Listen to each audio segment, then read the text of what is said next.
Bueno, vamos a hablar del entrenamiento a alta intensidad. Para aquellos de vosotros que me conocéis y que seguís los vídeos, bueno, pues ya sabéis que no soy muy partidario de la alta intensidad en el entrenamiento de carrera, en el entrenamiento para corredores y sobre todo para corredores populares. Si habéis visto los vídeos, pues creo que doy bastantes razones por las cuales, bueno, pues es muy importante ajustar la intensidad en el entrenamiento. Pero aún así, bueno, pues eso no significa que no siga leyendo, que no siga indagando y que siga investigando sobre, bueno, pues todos los estudios científicos que hay al respecto del entrenamiento de intensidad. Entonces, bueno, a raíz de ello, hoy os voy a presentar tres artículos científicos. Los tres son artículos de review, es decir, son revisiones o son resúmenes de otros muchos artículos.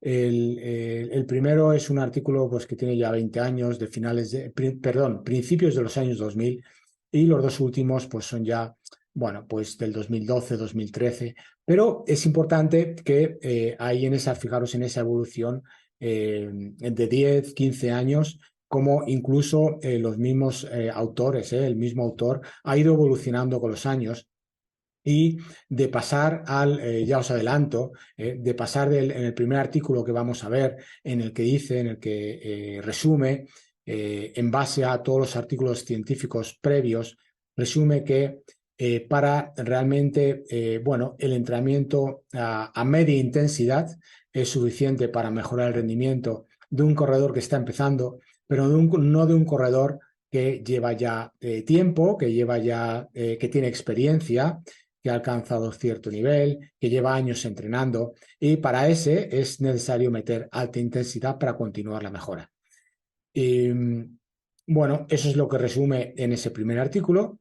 En el segundo artículo que os voy a presentar, pues ahí es un artículo muy interesante en el que identifica las diferentes variables del entrenamiento de intensidad, es decir, duración de intervalos, número de intervalos, cuántas series de esos intervalos y descanso o recuperación entre intervalos y entre series. Recordar que intervalos, bueno, tenemos que diferenciar entre un intervalo y una serie de intervalos. Es decir, yo puedo hacer 8 intervalos de 1000 metros o puedo hacer 2 series de 4 intervalos de 1000 metros.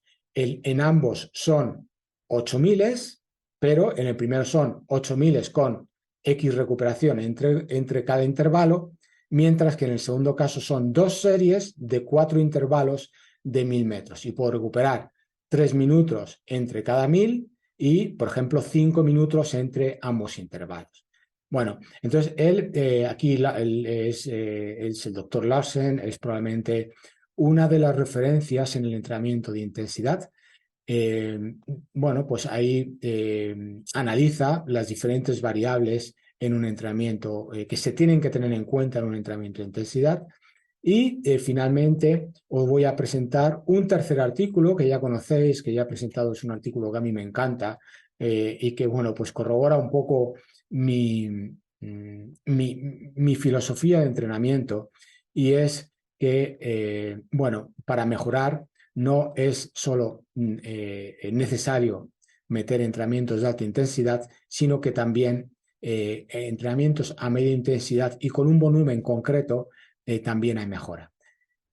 Claro, hay una evolución, fijaros, del primer artículo que vamos a ver del 2002 a este último, del 2013, en donde en el 2002 dice que para mejorar un atleta experimentado que lleva años entrenando sí o sí tiene que hacer alta intensidad, mientras que en el 2013 dice, bueno, que sí, que con alta intensidad se mejora, pero también hay mejora con entrenamientos a volumen y a media intensidad, es decir, lo que conocemos con ritmos controlados.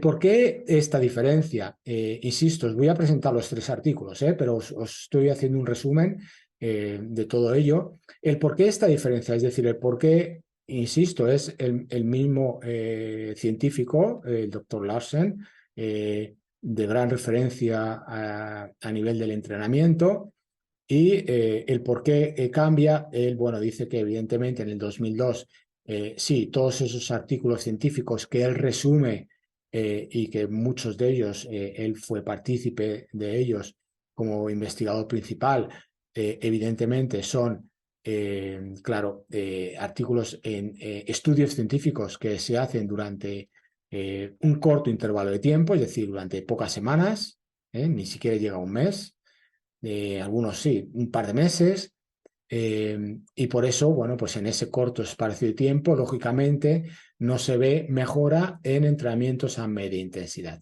aunque metan volumen. Sin embargo, 10 años después, dice que sí, con entrenamiento de intensidad se mejora, pero también se mejora con entrenamientos de media intensidad con un volumen concreto. Y además da los mecanismos que vamos a ver. ¿Por qué? Bueno, pues porque evidentemente en este último caso, cuando se realizan entrenamientos a media intensidad, se requiere más tiempo. Es decir, la mejora es más rápida con entrenamientos de alta intensidad, sin embargo, con entrenamientos a una intensidad más regulada, más gestionada, a media intensidad, lo que es un ritmo controlado, se requiere más tiempo para inducir esa mejora en el atleta. Claro, si el estudio científico dura 2 meses, un mes, semanas, no hay tiempo para ver esa mejora, pero si dura meses o incluso años, entonces ahí evidentemente sí hay más tiempo para ver la mejora que se genera con el entrenamiento de media intensidad. Bueno, este es el resumen básicamente, es muy interesante y evidentemente en cada uno de los 3 artículos pues menciona cientos de artículos que yo os invito a que indagáis sobre ello, que investiguéis, que leáis, para a partir de ahí, bueno, sacar unas conclusiones y sobre todo ponerlas en marcha, porque es evidente que una cosa es lo que nos puede decir la ciencia y otra cosa es lo que luego nos sirva a cada uno de nosotros, como entes individuales, como atletas individuales, ¿no? Es decir, el llevar la ciencia a la práctica realmente es lo más bonito, lo más interesante. Bueno, os presento los 3 artículos. Para ello vamos a compartir aquí pantalla con el ordenador y vamos allá. Bien, entonces vamos aquí. Bueno, pues aquí lo tenemos. Bien, básicamente en el primer artículo, la base científica del entrenamiento interválico a alta intensidad. Bueno, pues este es como he dicho, es un artículo resumen, es un review, es decir, es un resumen de muchos artículos en donde, bueno, pues realmente llega a una conclusión y es que vamos a ir viéndolo despacio, bueno, despacio, es complejo, pero vamos a intentar sintetizarlo, como lo hace, realmente, yo insisto, ya habéis visto en el principio del vídeo la referencia para que lo podáis buscar, pero vamos directamente a la conclusión. Y es, como os decía, para aquellos de vosotros que queráis leerlo detenidamente, pues es muy, muy interesante, pero la conclusión a la que él llega es la siguiente, y es, existe información considerable sobre la respuesta fisiológica como resultados a entrenamientos a intensidad submáxima, es decir, lo que sería un ritmo controlado, y entrenamientos a alta intensidad en individuos no untrained, yo no diría untrained, yo diría en individuos, bueno, pues que no tienen muchos años de entrenamiento, es decir, corredores que no llegan, cuando digo muchos años, no digo, pues digo incluso 20 años, ¿no? Entonces, evidentemente lo que está diciendo aquí es que sí, en entrenamientos a nivel submáximo son suficientes para mejorar, para inducir una mejora en individuos poco entrenados, yo no diría untrained, yo diría sin muchos años de experiencia en el entrenamiento. Sin embargo, por aquel entonces, en el año 2002, cuando es este artículo, poco es conocido sobre las respuestas fisiológicas en programas de entrenamiento a niveles o a intensidades submáximas. Entonces, lo que él concluye es que mientras que es evidente que en entrenamientos submáximos es suficiente para inducir mejora en estos individuos o en estos atletas no profesionales, digámoslo así. Sin embargo, cuando nos vamos a entrenamientos a atletas altamente entrenados, es necesario inducir un estímulo de alta intensidad, entrenamientos a alta intensidad para generar mejora. Porque si en estos atletas bien entre comillas, vamos a decir, altamente entrenados con entrenamientos de años o incluso atletas de élite, para ellos únicamente el entrenamiento de alta intensidad es suficiente para generar esa mejora, pero no en el entrenamiento a media intensidad. Entonces, realmente aquí el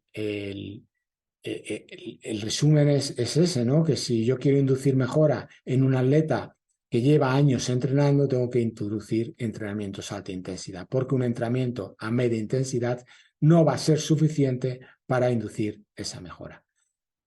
Bueno, esto es en el año 2002, Larsen y este mismo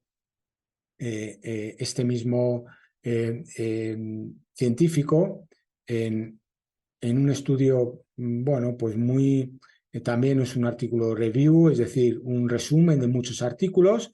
Aquí, pues también, bueno, pues indaga un poco más sobre el entrenamiento de intensidad y aquí, como os decía, lo que hace es, bueno, pues bases fisiológicas de la adaptación y lo que os comentaba al principio, cuáles son las variables de este entrenamiento a alta intensidad. Es decir, si en el primer artículo Larsen resume que es necesario un entrenamiento de alta intensidad para inducir mejora en atletas altamente entrenados, ¿cuáles son las variables? Pues evidentemente, ¿qué variables tenemos? ¿Cuántas series hacemos? Bueno, primero, ¿cuántos intervalos? Luego, ¿cuántas series de intervalos? ¿Cuál es el tiempo de cada uno de esos intervalos? ¿Cuál es la duración de cada uno de los intervalos? ¿Y cuál es la recuperación entre cada uno de los intervalos? Entonces, aquí, bueno, pues nos encontramos una vez más con las dudas que siempre tenemos, ¿no? ¿Cuántos miles hago? ¿Qué repetición hago entre miles? ¿Es mejor hacer miles o hacer 2000 o hacer 400 o hacer 800? ¿Qué es lo mejor para inducir la mejora en el atleta? Y todo ello tiene que estar regido por la alta intensidad. Bien, bueno, pues estas son las variables que sería necesario investigar. Y un aspecto interesante, además de esas variables, él dice, bueno, pues realmente aquí, fijaros, trabaja desde un 90% al consumo máximo de oxígeno hasta el 100%. Aquí estaríamos de lo que llamamos el maximal lactate steady state, es decir, el umbral láctico. Aquí estaríamos en umbral láctico, pero a lo que él entonces daba más importancia o decía que era necesario para generar mejora era entrenamientos por encima del consumo máximo de oxígeno, es decir, intervalos cortos implica intervalos de un par de minutos, 3 minutos, 4 minutos, no más, y alta intensidad, hasta un 100, esto sería repeticiones de miles, al 120% de consumo máximo de oxígeno, es decir, en un atleta que corra en 40 minutos, esto implicaría el hacer los miles a 3,50, por ejemplo. Dice que este tramo no es tan crítico y que no genera mejora, sino lo que genera mejora es realmente este otro tramo, es decir, entrenamientos cortos, intervalos cortos de pocos minutos y incluso intervalos de sprints y a sprints a máxima velocidad, hasta un 180% de consumo máximo de oxígeno. Claro, cuando yo veo esto, yo pienso, a mí me daría miedo hacer, y lo hemos hecho, ¿eh? Yo creo que todos hemos hecho esto, es decir, entrenamientos, por supuesto, de miles, pero también entrenamientos de velocidad, entrenamientos de 200, de 300, de 400, incluso de 100. Claro, cuando yo pienso en la gran mayoría de mis atletas con una edad de 40, 45 años para arriba, eh, con deficiencias, no por el atleta, sino incluso sobre todo por la edad, con deficiencias a nivel del sistema muscular, para la capacidad no de aguantar esto por la intensidad, sino por la capacidad de aguantarlo sin lesionarse, pues a mí me da miedo. A mí sé lo que es hacer esta intensidad y digo, pues si esa es la única manera de mejorar, de inducir mejora en atletas que llevan años entrenando, pues aquí tenemos un problema, tenemos un grave problema, porque difícilmente vamos a soportar estas intensidades en atletas que a pesar de llevar años entrenando, quieran entrenar con continuidad, quieran asimilar ese entrenamiento, puedan recuperar de un entrenamiento para otro. Y bueno, pues aquí, pues finalmente, pues viene el artículo que a mí, pues una vez que lo vi, dije, ya está, esto es, ¿no? Es un artículo, este gráfico lo conocéis, vamos a ver, como veis, aparece Larsen, Paul Larsen, como único autor. También es un review, pero claro, ya estamos años después, a ese artículo del 2002. Y yo cuando vi este artículo, pues realmente fue un cambio de paradigma para mí y ahí es donde a partir de aquí y después de la experiencia, ya no solo con mi entrenamiento, sino con el entrenamiento de compañeros míos y a raíz de eso y después de eso, entrenamiento a atletas, a muchos de mis atletas, cuando vi este artículo, yo pensé, ya está, aquí está la solución. Finalmente, aquí es donde él, yo recomiendo que lo leáis detenidamente.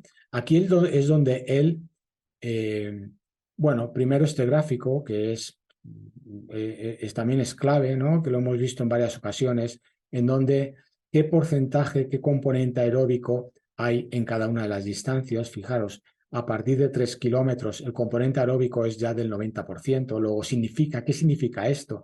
Que no tiene sentido. Bueno, aquí está Holotzi. Holotzi es uno de los grandes fisiólogos a nivel mundial, una eminencia en fisiología, John Holotzi, y por supuesto Coel, en donde, eh, claro, ya pensando que no, realmente no puede tener sentido el que solo haciendo entrenamientos de alta intensidad induzcan mejora y que entrenamientos a media intensidad dentro de ese umbral láctico no pueda inducir mejora si a partir de 3 kilómetros, competición de 3 kilómetros, ya el 90% es aeróbico. Claro, aquí es donde las cosas no cuadran y aquí es donde pues Larsen se dio cuenta de que realmente, claro, esos estudios previos estaban hechos en un corto periodo de tiempo. Necesitamos prolongar los estudios durante meses para realmente ver si el entrenamiento a media intensidad induce mejoras incluso en atletas de élite y en atletas experimentados. Y aquí es cuando viene este gráfico resumen que es clave, en donde, bueno, pues él dice, sí, evidentemente hay una vía de alta intensidad a través de la cual se induce una mejora a través de, bueno, pues esta masterpiece, ¿no? De esta pieza que es PGC1 alfa, que es la molécula, la enzima clave para inducir la mejora a nivel de fibras tipo 1, es decir, fibras aeróbicas, inducir biogénesis de mitocondrial, y ya sabéis que la mitocondria es la maquinaria enzimática aeróbica, inducir la capacidad oxidativa de grasa, es decir, la capacidad que tiene la célula muscular para utilizar la grasa como fuente energética, incluso a intervalos, a intensidades medias, y inducir mejora en el transportador de glucosa, GLUT4, es decir, ese transportador que se encarga de meter la glucosa desde la sangre hacia el interior de la célula muscular y aumentar los niveles de glucógeno. Y todo esto se consigue no solo con el entrenamiento de intensidad, sino además también con una intensidad media, pero con un volumen alto. Claro, aquí, ¿qué significa volumen alto? Evidentemente, aquí estamos trabajando en series de intervalos pocos minutos, incluso sprints, mientras que aquí lo que realizamos son ritmos a umbral láctico. Esta vía es muy rápida significa que en pocas semanas se induce una mejora, mientras que esta otra es más lenta. Claro, las cosas de Palacio van despacio, es decir, si yo realmente quiero mejorar a través de entrenamientos de umbral láctico, tengo que tener paciencia, porque todos estos mecanismos son mucho más lentos que estos otros. Por eso, estos, en los estudios previos, aparentemente no había mejora. Realmente en donde se veía mejora era solo aquí y no en estos otros entrenamientos. A partir de aquí ya, claro, hubo un cambio de paradigma. Y para aquellos de vosotros que me conocéis, bueno, pues sabéis que evidentemente eh, con entrenamientos a umbral láctico, siempre y cuando se mantengan en el tiempo, siempre y cuando haya continuidad en el tiempo y haya, bueno, pues unos ajustes en lo que aquí Larsen llamaba variables, es decir, cuántas repeticiones meto, qué recuperación entre series, entre repeticiones, qué duración de las repeticiones, cuándo introduzco esto y cómo lo introduzco. Cuando digo cómo lo introduzco es porque, claro, un entrenamiento interválico no es solo intervalos de series cortas. Como vosotros sabéis, uno de mis entrenamientos favoritos es el de umbral láctico seguido de uno o dos intervalos de 1000 metros, de 500 metros, en función del atleta. Bien, bueno, espero que os haya gustado. Es un resumen que son tres artículos que siempre tengo en la cabeza y a partir de aquí, bueno, pues podemos ir indagando mucho más, podemos ir investigando mucho más en lo que hay en la ciencia y sobre todo tenemos que tener en cuenta un aspecto muy importante, que es lo que discute o lo que menciona Larsen en el último artículo, y es que, claro, un estudio científico dura 3 semanas, pero realmente nuestro entrenamiento no son 3 semanas, son meses, son años. ¿Qué ocurre no solo durante esas 3 semanas, sino que qué es lo que ocurre durante meses y durante años?